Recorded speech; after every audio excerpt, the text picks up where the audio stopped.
Dan, welcome back to the Fitness and Lifestyle Podcast, brother. It's a absolute pleasure to have you on. I mentioned before I hit record that our previous episode has been one of our most downloaded episodes on the show, and the feedback was incredible. And I always just really appreciate and feel a lot of gratitude to be able to sit down and chat with someone with knowledge like yourself and experience in the industry. And I just wanted to express my gratitude for your time because I know you are a busy man with a lot on your plate. So the fact that you're sitting here with us today, I'm really appreciative of it. That's awesome, man. I'm glad to hear that your audience is as insane as me, because if people are getting, if my episode's the one getting downloaded the most, then I know a lot of people out there must be as weird as me, and we are good to go. So thanks for having me back, dude. The first one was a blast, and I'm excited to dig into some more stuff this time. Brilliant, man. Our audience on the Fitness and Lifestyle Podcast is a good mix. It's a lot of people who are really heavily invested into becoming the best version of themselves, both physically, mentally, professionally, the whole rounds. But the question I asked you before I hit record before, I absolutely loved your answer, because for those that aren't aware, you've recently just done a pretty in-depth physique transformation, which was incredible, and we'll dive into that in the episode today. But you're also someone who has a lot on your plate in terms of just life in general, but also career. And you raised a really good point when I asked you before as to how you found the difficulty of maintaining all your professional tasks while you were getting deep into that deficit. Because I know for a lot of people, particularly as that fat loss phase goes on, and we do get leaner, and all of a sudden you're not eating as much food, and you're a little sorer than usual, and things start to get a little tough. That's when, what do they say? Separate the men from the boys, right? So, That's right. so I'd love you to dive into your mentality that you came into this physique transformation phase with, particularly when it got to the pointy end. Sure. So first of all, I've got a lot to say on this. Like, this is the topic where I think that in some cases there is a major emphasis on, say, recovery and balance in the industry at times. And I'm a guy who just thinks that balance is what you make of it. Our definition of balance is different from one another, and how we want to balance our efforts is dependent upon what we currently want to prioritize.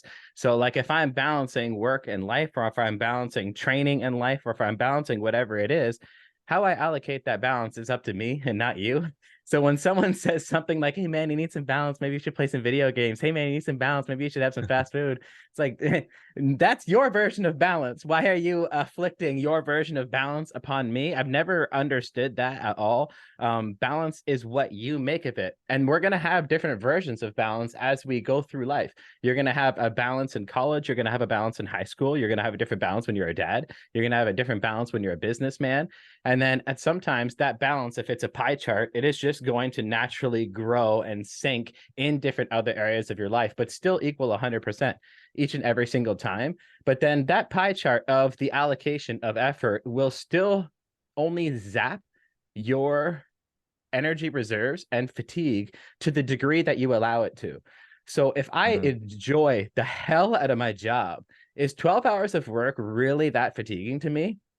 To compare it to somebody who hates their job and works for 12 hours?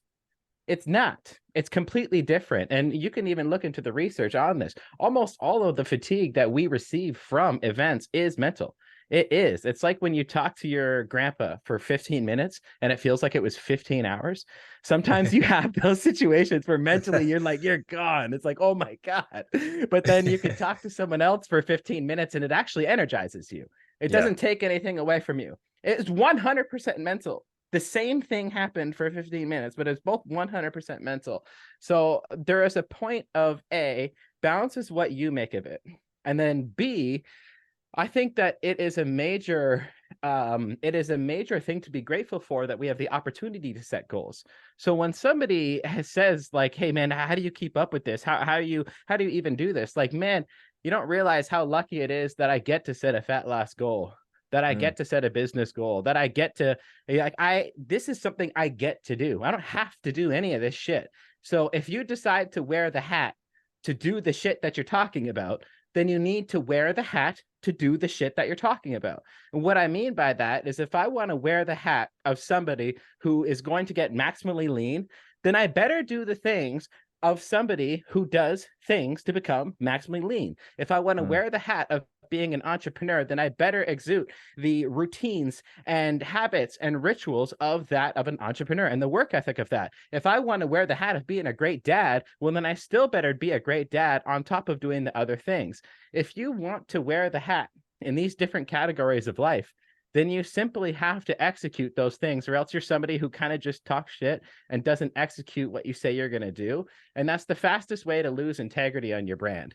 Somebody who says things that they don't do is like one of the most unattractive, hypocritical things that you'll ever come across. And I just never want to be that guy.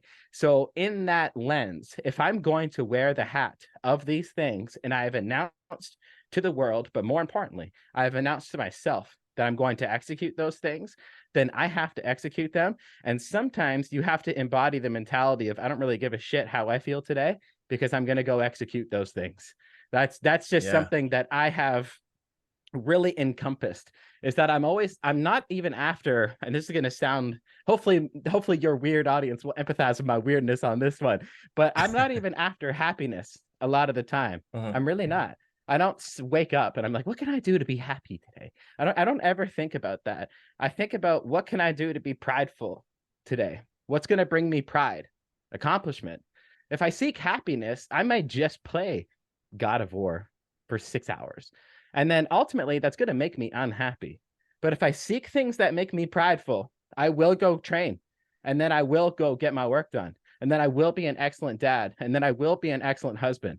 And then as an extension of being prideful, I will be happy. And sometimes when you're doing something that you're going to be proud of, you're going to have to bust through fatigue barriers. You're busting through fatigue barriers that entire way through. And it became originally from the thought that you wanted to wear the hat to execute these things. So balance is what you make of it. If you say you're going to do something, then you're wearing the uniform and the hat in order to execute those things. And sometimes you're just going to have to not listen to your body the whole way through. But at the end, if you're prideful of what you finished, then fuck yeah, man. No one can tell you to change your life, because you did what you wanted to do and you finished the job.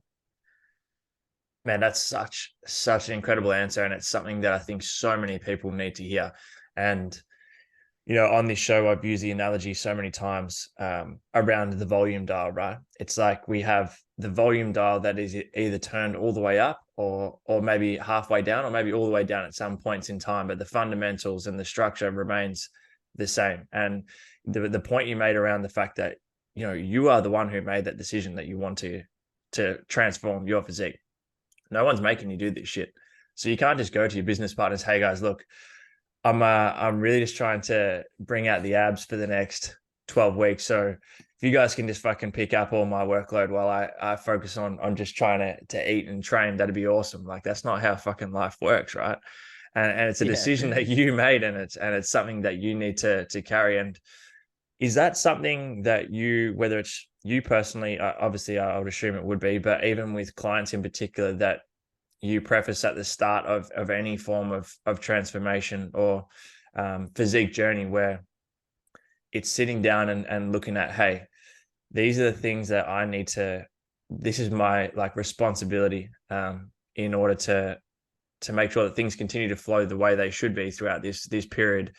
Here's what I'm going to need to do to make sure that happens, right? Because even I had Dr. John DeMartini on a while back, and something that he said that I really liked was, and you've almost touched on it now, it's like when we go to set any goal, we also have to understand the negatives that can potentially occur throughout that period as well. Otherwise, when they do happen, it's like we're fucking so surprised and it just smacks us in the face, and we just can't believe that something bad has gone wrong.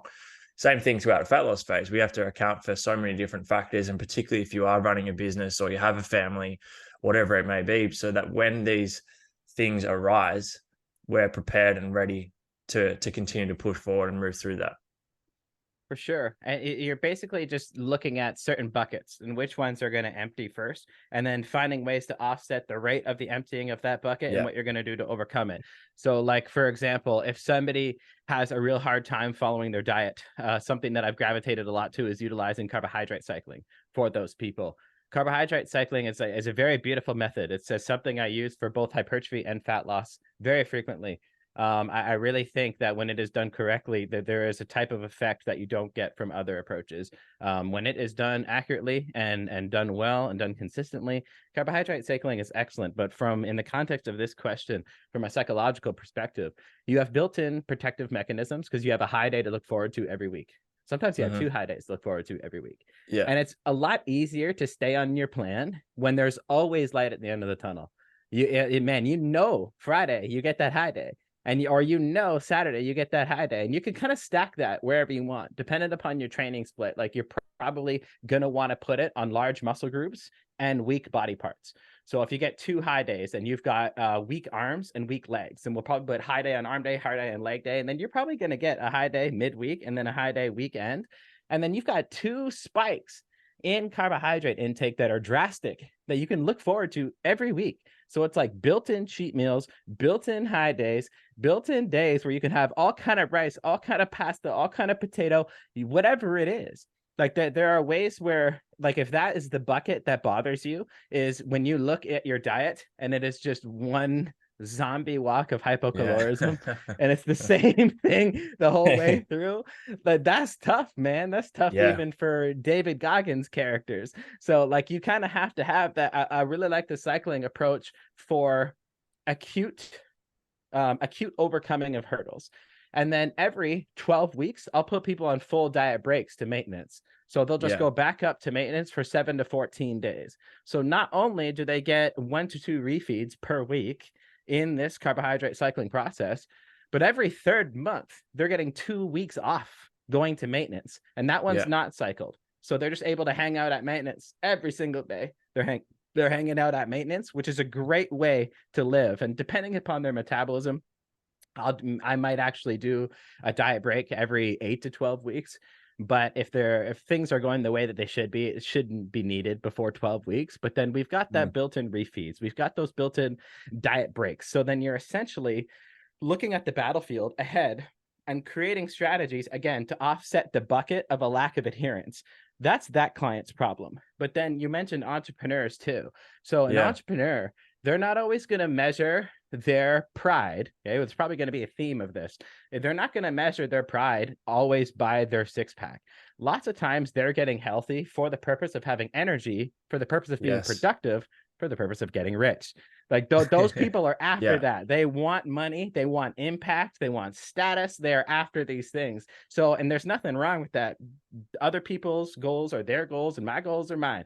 When someone comes to me, I just want to accelerate the gas pedal on whatever the hell they came to me for. So in this 100%. Case of an entrepreneur, I'm going to look ahead and I'm going to actually look at their schedule. What I'm going to do, I'm going to see Monday to Sunday, and you talk to any real entrepreneur, that schedule's already built. They'll be able to just send it to you. Yeah, for sure. They have their productivity windows. They have their windows when they have meetings. They have their windows when they're supposed to do deep work. They'll have their windows of travel. You're going to be able to see all this shit right away.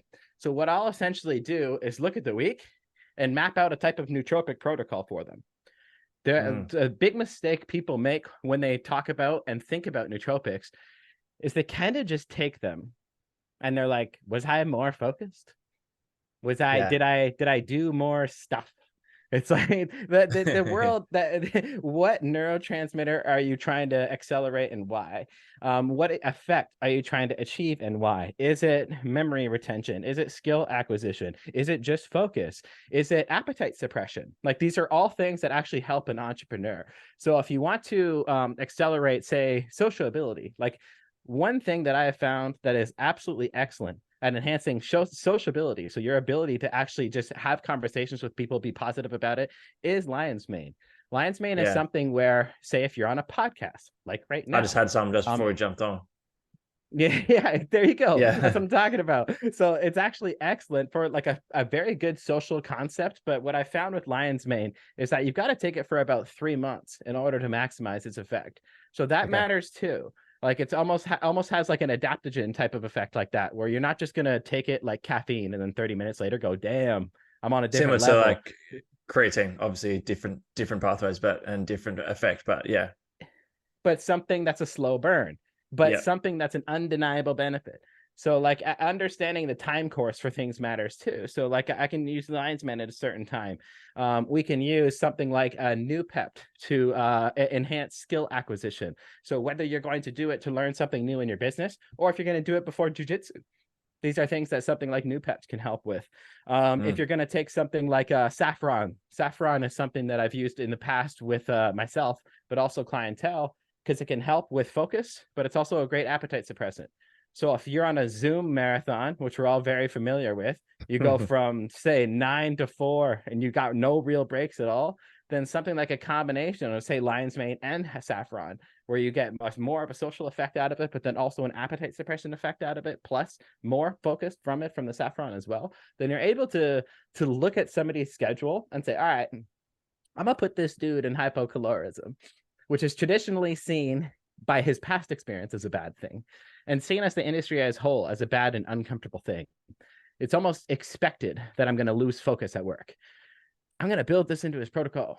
My man's actually going to be more productive because he's new to nootropics, and the diet I'm going to put him on is better than what he's currently eating. And when we actually kickstart that fat loss phase, you actually feel way better. It's only like in the final weeks where you actually start to feel like shit. And it's only in the final weeks if you're actually lean when you actually start to feel bad. Right? Yeah. That's the thing. I think before that, yeah, go ahead. Just that quickly, like even that's worth mentioning. Like, and obviously we'll have links to your socials and the website and everything in the show notes. But for anyone that was following along with Dan's physique transformation, it wasn't your typical, I'm just going to drop a few kgs while the weather's a bit warmer so I can get my rig out down at the beach. It was like elite levels of low body fat percentage with muscle retention and conditioning, which is a big fucking difference in terms of how you feel physically in comparison to, let's say, where your physique was at maybe 8 weeks prior, which is, you know, for some people where they're going to be aiming to reach as an endpoint as well. Yeah, for sure. Yeah, like that endpoint for some people, they don't even actually, it's all mental until you actually get lean, until it's only like 3 weeks out ish. You shouldn't even feel many negative effects, and you should really just feel great the more and more weight, especially if you get those refeeds, and especially if you get a diet break, like you're actually going to be in a great spot. So like that whole process, if you're able to just look ahead at the battlefield and then see where the mines are for that individual person, and then your job is to remove those mines. Like my tools of choice, like nootropics help the business guys. Refeeds help people who struggle with acute adherence, and acute adherence matters because the number one motivator is results. So if I can get that person with acute adherence problems results in the first couple of weeks, well, then I do those refeeds and I get them going. Typically they see those results fast, and then commitment takes them from there. They don't need as much motivation anymore because commitment's gonna roll from there. But then the person who has been on the road for a long time, and there's someone who is continuing to kind of struggle at this point, then the diet breaks kind of kick in for those people, and really for everybody throughout that process too. But I guess I'll say one last thing here, and this is kind of just a trick that I used in this most recent lean down. I think my camera is there we go. In my most recent lean down, I came across exogenous ketones, and I got paid nothing for saying this. Right. It was like this. I've been taking supplements for so long. I couldn't tell you how much money I've wasted on supplements that didn't work. Oh my God. Especially like in my teen years before I really started digging into the research myself. All I wanted to do was get jacked, and every piece of marketing ever worked on me. So I like from ages 14, that whole teen year, I spent so much money on stuff. So long story short, I've been taking supplements for a very, very long time. Because of how much different stuff I've taken and tried and experimented with, not a lot of things hit me in a unique way anymore. Exogenous ketones actually did. That's like one of the things that's actually of worth note that I've came across in quite some time. And it was worth note for 3 reasons. And the business thing kind of sparked my mind. Number 1, increased focus and attention span. Number 2, awesome appetite suppression. Number 3, increased performance. So all 3 of those, it came as a result of some exogenous ketone supplementation. So having about 10 grams of exogenous ketones, mentally, physically, and an appetite suppressive way, that is something that I'm actually quite for at this time, and for even on the professional athlete level, like say somebody going through a fight camp, putting in some ketones in that process. It kind of starts to make sense. Yeah, they're going to want mental focus. They're going to want appetite suppression because they're in hypocalorism trying to make weight for a weight class, but they have to still see performance going up, or else it's going to mess with their mind moving into a fight.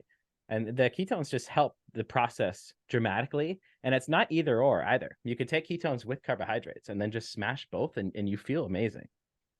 Man, that's interesting. I'm definitely going to look a little more into that. And is that something that since you utilize those ketones throughout your deficit, you've now started adding in for clients or for others that you've seen the same effect? Yeah, man. Yeah. That's the thing. That's like I don't know if I've said that on a podcast ever before. It's still quite fresh and new to me. Yeah. But like this is something that kind of hit me in a way that I haven't been hit in a while. It's a very, very solid thing to it. And obviously I'm not saying it's for everyone, but I am saying that it's worth to experiment, because again, I've tried basically everything. And this was a new and different thing that allowed me to just have another source of fuel for mind and body that just helped me take things to the next level. That's awesome, and thank you for sharing. I appreciate that. You mentioned before around the carbohydrate cycling, which is something I'm a massive advocate of as well. Nice. When you are cycling the calories, the carbohydrates, I kind of just fucked up my own question there. Are you also cycling the calorie intake on those higher days as well, or are you just manipulating the ratio of carbohydrates and fats? No, I'm cycling calories too, and I keep it real simple. So Yeah. I'll essentially have someone at maintenance, and then their low day is at 80% of maintenance, and their high day is at 120% of maintenance. And then it's actually how you structure your week that determines the degree of that. Yeah. So 3 medium days and 3 low days and 1 high day, it's a 5% calorie deficit. But now if we do 4 low days, 2 medium days, and 1 high day, that's a 10% deficit. And you can continue. I don't just crunch the numbers 1,000 times over. I have them pre-crunched so that I do their maintenance, and then we've got their low, medium, high. And then based on their weekly split is when I'll go 5%, 10%, 15, 20, 25, 30. And I'll progress the deficit by choosing the days rather than re-crunching the numbers 1,000 times over. That's really cool. I like that. And you mentioned before around the placement of those higher carbohydrate days. Have you found that placing the higher caloric and carbohydrate days on the actual day that you are targeting that weaker muscle group more effective than the day prior? Yeah, I have. I know. And if you watch the Ultimate Nutrition Mentorship I recorded in 2017, I actually say get it in the day before so that you have that fuel going into the next day. I now disagree with myself. So that's just something I've been open to changing my mind about over time. What I'll essentially do is your low day is 25 every day. This will change over the course of time, but I'll give you an example. Pretty much every time someone's going to have around 1 gram of protein per pound of body weight. And then their low day is 25% of the calories from fats. Medium day, 15% of the calories from fats. High day, 5% of the calories from fats. Okay. And then carbs just make up the remainder of all 3 of those days. We've already set protein. It's the same every day, regardless. Fat goes 25, 15, 5 from low, medium, high. And then carbs make up the remainder of all that. So then that's how the cycling works. And then based on your weekly split is how I'll do the deficit over time. But that's basically the framework of the diet as a whole. But I will now put on weak body part days or large muscle groups is where the high day is going. I used to do it on the day before, but in terms of maximizing, it just makes so much more sense to me now. Both of them make sense. I'll say that. Both of them make sense. However, if you have a low day before a high day, you're actually maximally priming insulin sensitivity for the high day. Yeah. So I do like to have that low prior to the high. And then since the high is predicated on maximizing the growth of a muscle group or utilizing very large muscle groups, then things like GLUT4 translocation, things like upregulated glycogen synthase activity, things like insulin sensitivity, things like maximizing growth, maximizing mTOR, maximizing the fuel of the muscle in an acute sense so that the training volume can be more productive for a longer period of time, maximizing the pump during that workout. There's so many major values that you can have that are actually acute. And that's what changed my mind over time, is the acute nature of that biochemical activity and the acute effect that I want to get on that muscle. And then also from a recovery perspective too. If I hit a large muscle group and then my high day was the day before, oh man, my stimulus was probably great, but what about my adaptation? Right? You know, we don't actually build muscle in the gym. What we do is we create a stimulus for muscle growth in the gym. Yeah. Everything we do outside of the gym determines whether or not we actually adapt to that stimulus. If it's a high day, I can actually maximize stimulation and maximize adaptation. We get as many calories as possible, as many carbs as possible, as many upregulation of the biochemical systems as possible. And then it's also actually set up better by having better insulin sensitivity by the day before. So I do like to set it up that way now, and I've just simply seen better results that way. And I would assume for those listening as well, there's a high importance placed on that high day around pre, peri, and post nutrition, because I would assume it's not going to be anywhere near as effective if you're backloading all of your calories towards the end of the day, but then your training session is first thing in the morning and you're still training in the same state you were in the day prior. Yeah, 100%. So something I like to say to my athletes so that they get it is, no matter what, even if we're in a diet, I want you to train hypercaloric, but live hypocaloric. Yep. That's the mindset I always want them to have. You're going to train hypercaloric. So no matter what, you're going to have tons of nutrients around the workout window. And then you can live hypocaloric. Because living hypocaloric is actually, more comfortable than people give off until, of course, you get to the end stage of a diet. But that's why so many people like fasting. They just have more mental clarity. They feel lighter. They feel like their digestion's improved. Yeah, less decisions to make. They're just more fluid throughout the day. There's a lot of pros that comes with just feeling light and not farting all the time. That's a pretty nice life to live. So what I'll generally do is have a ton of pre-digested nutrients in and around the workout session. You've basically got 4 golden rules to follow for peri-workout nutrition. You need to have amino acid availability in the blood. You need to have glucose availability in the blood. You need to have optimal hydration. And you need to accomplish goals 1, 2, and 3 while avoiding gastrointestinal distress. So just to kind of quickly go through, because these are all concepts that you and I could go hours about, but just to kind of quickly hammer some things home, we got amino acid availability in the blood because we do want to support muscle protein synthesis. We want to offset muscle protein breakdown. We want to have these amino acids available for precursors like tyrosine into adrenaline and noradrenaline, tyrosine also into dopamine. We also have these amino acids such as glutamine and glycine that help us uptake electrolytes more effectively into the muscle cell than if we were to just take water and electrolytes alone. So for the purpose of hydration, muscle growth, muscle recovery, starting the recovery process before the workout's even over, maximizing neurotransmitter activity, the amino acid availability, there's just a lot of pros that happen in that department. It's also insulinogenic by itself. So hormonally, we are getting anabolism and anti-catabolism. And then from its glucose availability, we have muscle glycogen from the day prior. And then in the workout time, we want to have blood glucose because muscle glycogen drives muscular performance, but blood glucose drives nervous system performance. So the analogy I like to utilize with people is that it doesn't matter how big your engine is, which is your muscle, if no one's behind the wheel driving the car, which is the nervous system. Your nervous system is what actually recruits your muscle fibers and allows them to contract at maximal force and maximal velocity. But that is fueled by blood glucose.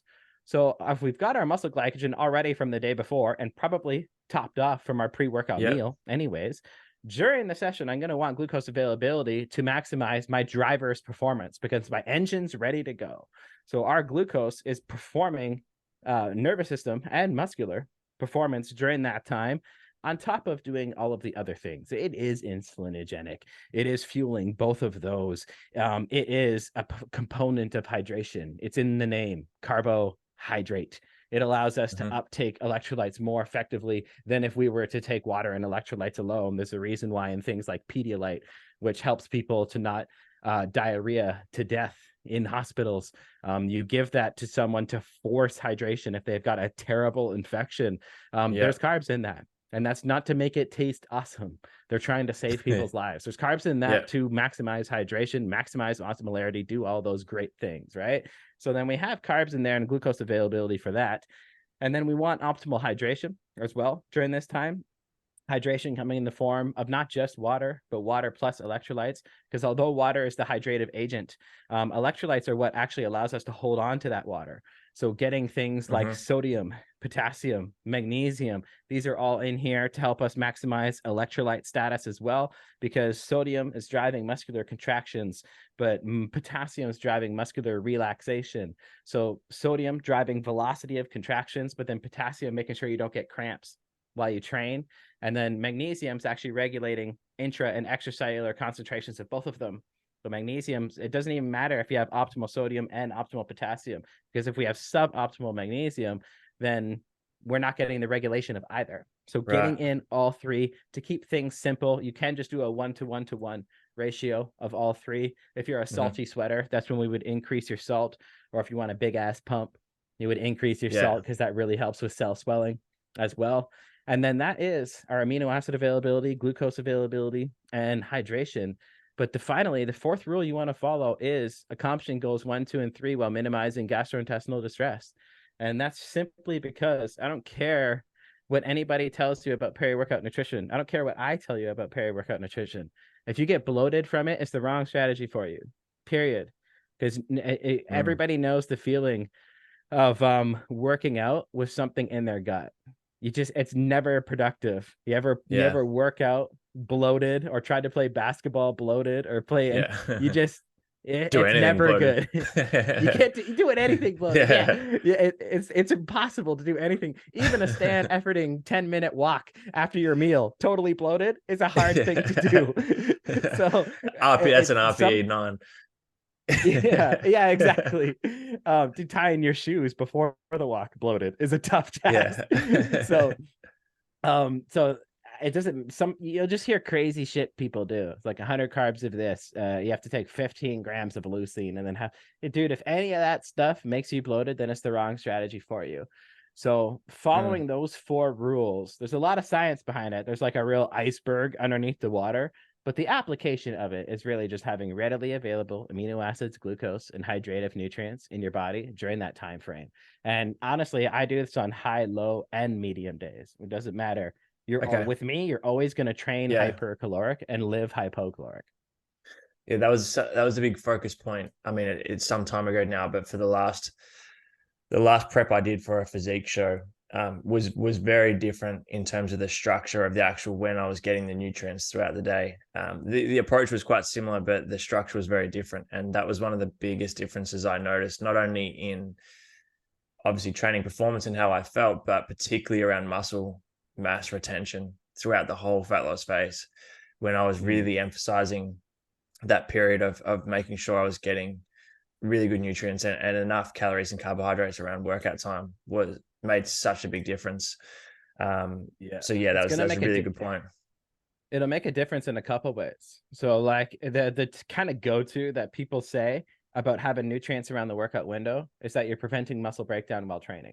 And that's true, right? That's kind of people's go-to answer for why they're able to retain muscle during that time. But a bigger and more important answer, I believe, is that you're able to maintain performance better 100% with those nutrients.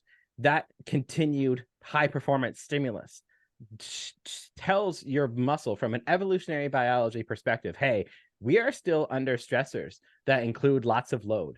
So if we are in a hypocaloric state, due to the current stress capacity, we need to maintain this muscle tissue in case we are exposed to this stress again. So that stimulus is actually an extreme driver of muscle retention as you lean down. So not only do you prevent breakdown to the same degree as if you did not have peri-workout nutrition, but you get a higher degree of stimulus, which actually changes your biology during that hypocaloric state. Yeah, 100%.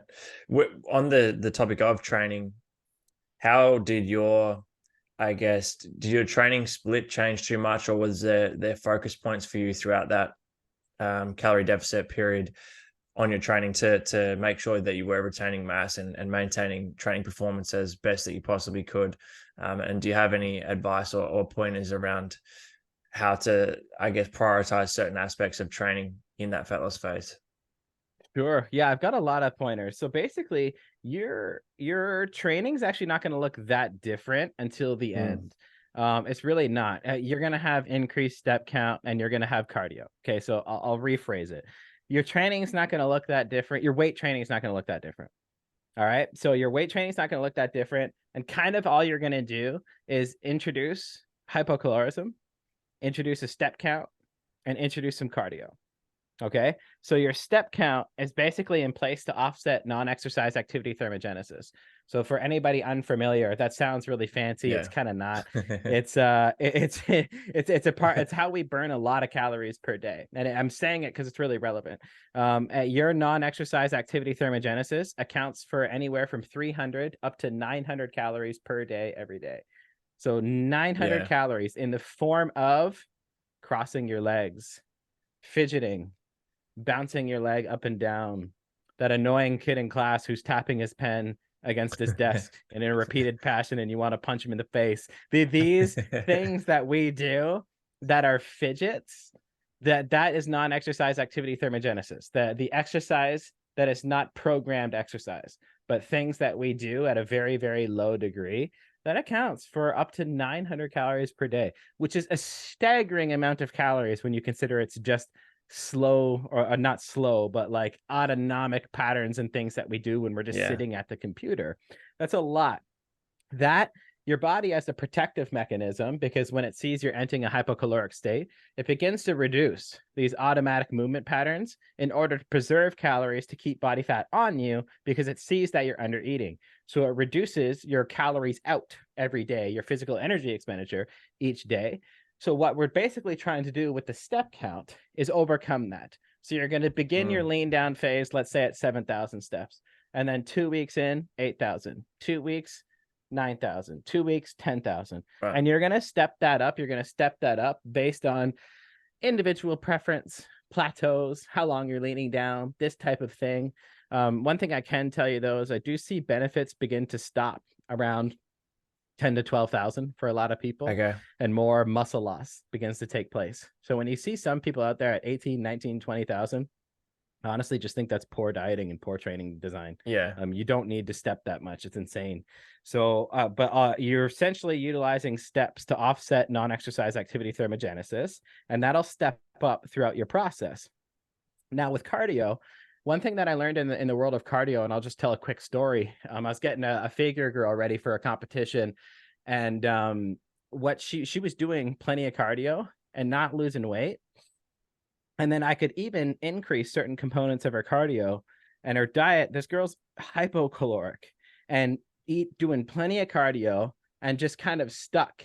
And I'm like, Jesus, I'm looking like a bad coach right now. What the hell's going on? And just kind of just stuck. I'm like, okay, I got to figure something out. There's a lesson to be learned here. And what I found out is a lesson that should be obvious, but it wasn't to me at the time, is that when you are programming someone for cardio for fat loss, one of the most advantageous things you could ever do is to ensure they stay in a certain heart rate. Okay. So if you do 20 minutes of post-workout cardio at the beginning of your lean down, when you're still a bit overweight and you haven't done cardio all off season long, and you've gone from hypercaloric, you're many kilos heavier than you are, say 10 weeks into your lean down phase, that 20 minutes of cardio means something. you actually do break a sweat, your heart rate does go up, and you will drop some body fat from it. But 10 weeks into your lean down, it's nothing. You get in such good shape to where you can't go by time anymore. You can't really just do 20 minutes, 30 minutes, 40 minutes, 50. You can't really do that, because what matters now is maintaining a heart rate between 110 and 130 BPM. Okay. You can maintain that 110 to 130 beats per minute. You're ensuring that what you're essentially doing with heart rate is offsetting the improvements in their fitness, because you're forcing them to stay in a heart rate. And you'll be amazed at how hard people have to work to maintain that heart rate when they're in such amazing shape. You can't just walk on the treadmill anymore for your post-workout cardio, or just kind of go cruise on the step mill. The step mill at the beginning of your lean down is a nightmare. It's the worst thing in the entire world. But then if you don't account for heart rate, 10 weeks into your lean down, you can really rock that step mill out. And your heart rate doesn't actually, your heart rate's probably actually less than it was at the beginning, because you're so efficient in movement, and you're so cardiovascular in shape, and you've lost 10 kilos. All these things have happened, and then no one's accounting for your heart rate. Okay. So that's basically a story I learned, is when this girl was on the step mill and her heart rate was like 80, 90. And I was like, oh, Dan Garner. Yeah. Okay. Here's what we're going to do moving forward. And then ta-da, everything, my clients changed after that moment. Again. We're moving. Everything's moving in the right direction, because I didn't want to starve the weight off. I wanted to burn the weight off. Like, I didn't want to reduce her calories anymore. So yeah, she moved in the right direction after that. And then my clients all benefited from that lesson after that as well. So you are going to increase your step count as things move along. You are going to not make the mistake I made, and you are going to track heart rate during your steady state cardio and keep it between 110 and 130, so that you offset your improvements in fitness as you begin to drop body fat. Boom. We've offsetted metabolic adaptation in fitness. We've offsetted non-exercise activity thermogenesis. From a weight training perspective, I'll typically keep things the same as the off season, very similar, because I want to maximize muscle retention. I don't see weight training as this big fat loss event. I see diet as the fat loss event.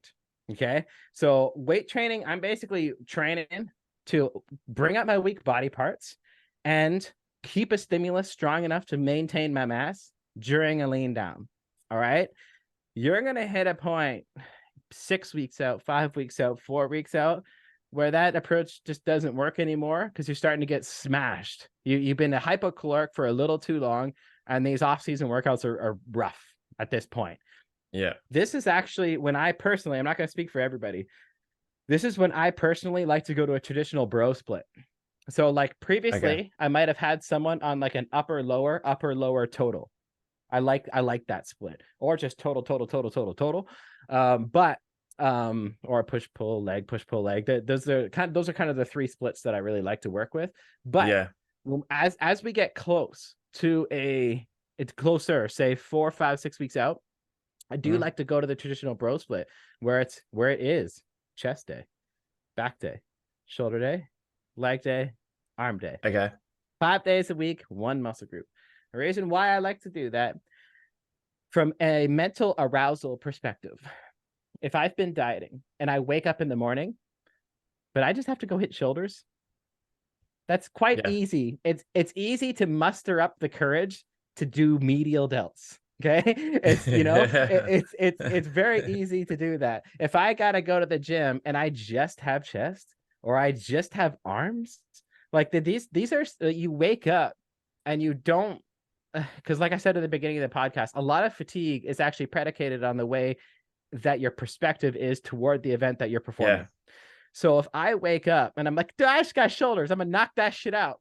But if I wake up and I've got, pull day, which is my upper back, my lower back, my biceps, my erectors, I'm gonna be doing hinge movements. Like, I'm like, shit, man. I've got multiple muscle groups all in one, or like chest and back. However people want to separate things, like or add things depending on how you look at it. If I only do one muscle group, it's very easy to be aroused for that. And then because of that, I am able to maximally perform in it. And if I'm able to maximally perform in it, then I'm able to maximize my stimulus in that workout. And if I'm maximizing my stimulus in that workout, then I'm maintaining that muscle tissue as I get leaner. And by the time I'm doing the bro split, say 4 or 5 weeks out, you're not building muscle anyways. You're not building muscle at that point. Yeah. The whole, you're not on enough calories. I'm sorry to break it to you. You're not going to grow into the show. That's not a thing. Yeah. So, and if you're getting respectably lean anyways, but if you are 5 weeks out, the point at that point is the growth is over. Now's the time to maintain. So what's a beautiful way that I can maximize maintenance while minimizing perceived fatigue? Oh, I'm going to knock out that bro split. It's also really fun, and it's a nice switch, and I can get a freaking massive pump. That's like another kind of under the radar thing is if I'm only training one muscle group, but I'm on a little amount of calories, well, even that little amount of calories can pump up one muscle group. Yeah, that's a very small amount, but I can still pump up just my chest. I can still pump up just my delts. And you can get a sick pump, and your whole day is better. Like when you're in hypocalorism, much better person to be around. Then, you are. Then if you're only training legs once a week, then you're only fucking shit person to be around once a week instead of 2 or 3 times a week. Yeah, exactly, man. And you're able to kind of work your way into it, rehearse your way into it, build your way into it. You know it's coming. It's not twice a week. It's at a nice frequency. It's not sore by the time you hit it again. You know, it's those are all things that work in your favor and kind of just mentally, emotionally, and physically allow you to get through the whole thing and survive the whole thing. So yeah, it's kind of off the top of my head. Those are kind of some of the key takeaways I had from the training perspective. Awesome, man. Really appreciate you sharing that. And, you know, that key takeaway or that learning in particular with the female who was doing the cardio and really switching it over to heart rate. I really like that. I've written that down, and that's definitely something that I'll take into account, because you never know what intensity someone's cardio is at, regardless of what they tell you. But mate, I want to obviously be respectful of your time. I could fucking sit here and talk to you all day, honestly.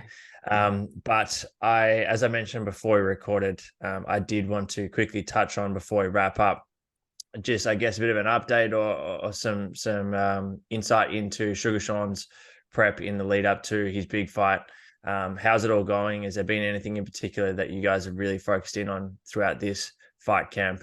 And I guess one last little question on that topic, I guess, is actually I'll ask that in a second. Sorry, too many questions all at once. I'm too excited here, man. That's all good. That's all good.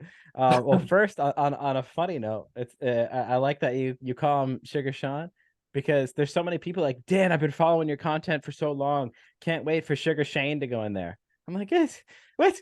So hold on. Massive fight fan. Can't wait for Sugar Shane. Yeah, it's like, so you've been following me for a long time, and you're calling this man Shane. Get the hell out of here. So yeah, dude, it's that's been a funny part. But yes, it's been an amazing story, honestly. 4.5 years ago, I wasn't following him till 4.5 years ago. I had a message request, and I go and I check out my message request. And at the time, he hadn't had the Instagram handle Sugar Shawn just yet. It was still Sugar Shawn MMA. And I go in there, I see Sugar Shawn MMA. I was like, I think I know that guy. I definitely know. He's from the Contender Series. I check in, and it was so blank and straightforward. It's like, hey, want to help me out for my next fight camp? I was like, it sounds exactly like his personality. Yeah. It was one sentence with nothing, and then I was like, damn, this is the dude. All right. So then 4.5 years later, we have a title shot, man, and it's been an amazing story. Totally unranked at the time, and then we just blitzed through everybody, and now we got a shot. And he is an unbelievable person to work with, dude. I've said this a bunch in the past, but it can't be said enough. He is one of the most disciplined athletes I've ever worked with, period. A lot of people see him because of his comedy. He's a really funny guy. So he'll post funny things and do funny things on podcasts.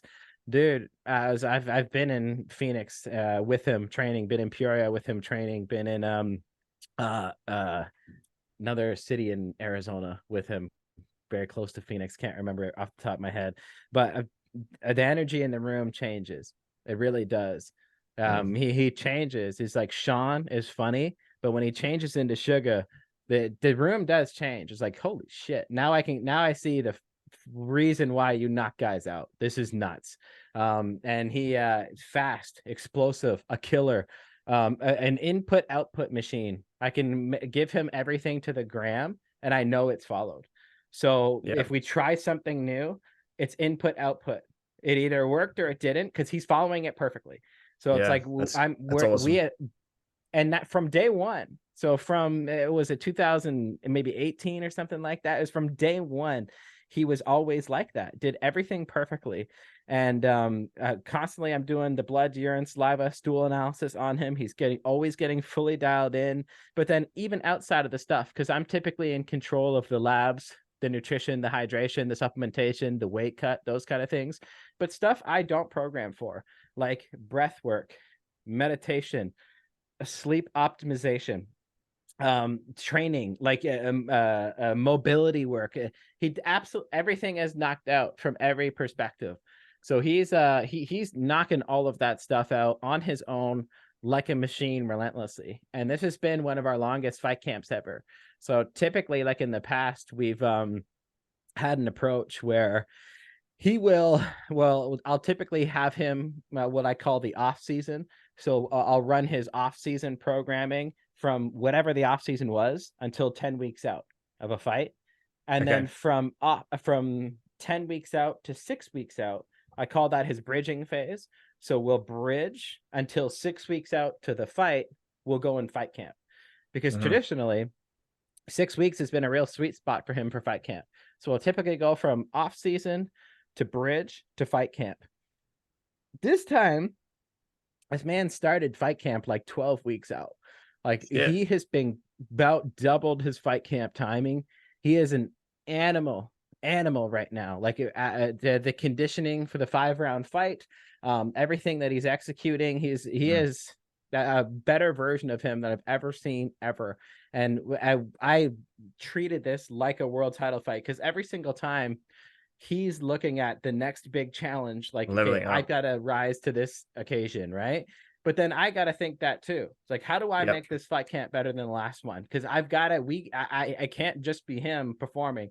I want to perform right there with him. So 12 weeks out, full blood analysis. And then when it came to the bridging system, on top of the all the lab work getting previously done, I had him do doubly labeled water.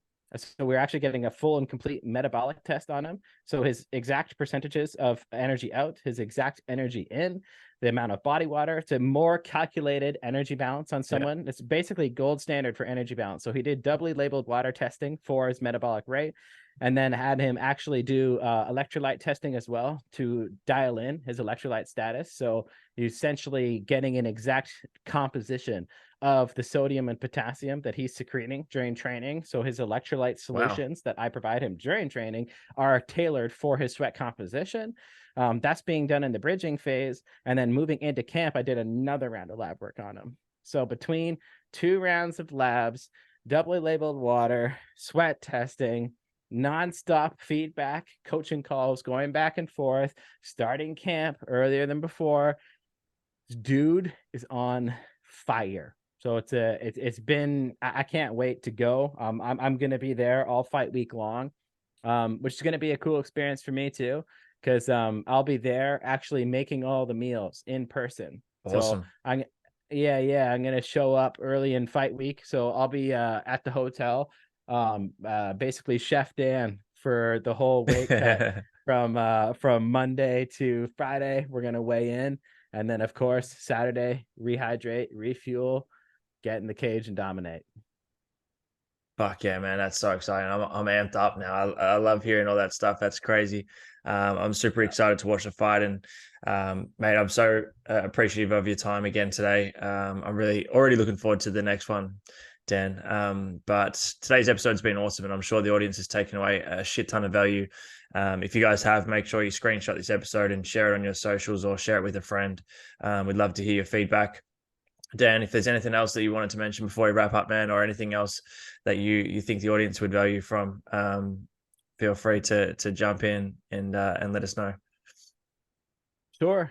Yeah. So one big thing is I've been behind the scenes. If people have been seeing any of my wake up times, my Instagram stories, I've been grinding hard lately. But that's because I've been working on a lab interpretation software.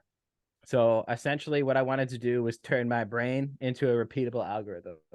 And I'm returning the corner on that. So people can begin to check it out, actually. So if you go to vitalitybp.com, it is not ready yet, but that is going to be where you can opt in to be the first to know when it is ready. What it essentially is you are going to be able to upload your blood work into my software, and you will get nutrition, training, lifestyle, and supplement protocols based on your labs.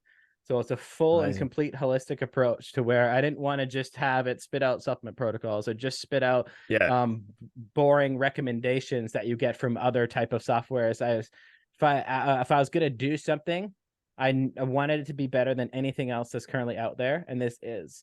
It's been a gigantic overhaul of work and investment. But you got to be prideful, right? You gotta make something that you're proud of, regardless of how you feel during the process. And this is fucking that, dude. So you're gonna be able to put your blood work in, get training, nutrition, supplementation, lifestyle recommendations, and get my recommended labs, my recommended biomarkers, my recommended optimal reference ranges. That and a ton more of blood work specific education is all in there. So that's coming up. And you can be the first to know. Go to vitalitybp.com. Amazing. We'll have the link to that in the show notes. I will be heading straight there after this. That sounds epic, man. Congratulations, and I'm looking forward to following along with that. But Dan, thanks so much for your time. I really appreciate it, man. And thanks so much for everyone who's tuned into this episode as well. We hope you've enjoyed it and taken away some value. And we'll speak to you guys in the next episode.